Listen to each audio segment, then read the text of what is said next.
କାଲି ଗୋଟେ ସାଙ୍ଗ ଗୋଟେ ଜାଗାକୁ ଯାଇଥିଲି ମୋ ଲୋକଟା ପଚାରିଲା 40ଟା ପାଣି ପିଟିକି ଗୋଟେ 10 ଟଙ୍କା ଲେଖା ବୋଲେ କେତେ ଟଙ୍କା ହବ ହଁ ମୋର ଭଲ କରି ମତେ ଜ୍ୱର ପୁରେଇଲା ଆଉ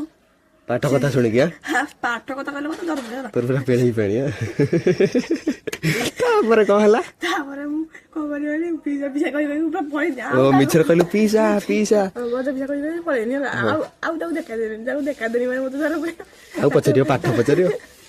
ତାକୁ ଦେଖିନି ଯେମିତି ଆଉ ତାକୁ ଜ୍ୱର ହେଇନି ସାର୍ ମତେ ମାଇଲା ଚାଲି ଆଉ କେତେ ଟଙ୍କା ଦେଲା କଣ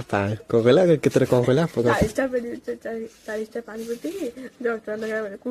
15 ଟଙ୍କା ଲେଖା ପଇଲେ କେତେ ହବ କଣ କହିଲା ଫାଷ୍ଟ ରୁ 40ଟା ପାଣି ପିଟିକି ଗୋଟେ 15 ଟଙ୍କା ଲେଖା ପଇଲେ କେତେଟା 40ଟା କେତେଟା 40ଟା ଗୋଟେ ପାଣି ପେଟରେ 40ଟା ଅଛି ନା 40 ପକେଟ ଗୋଟେ 10 ଟଙ୍କା ଲେଖା ପଇଲେ କେତେ ହବ କହନି କେତେ ଟଙ୍କା ହବ ଆଣିବୁ ନା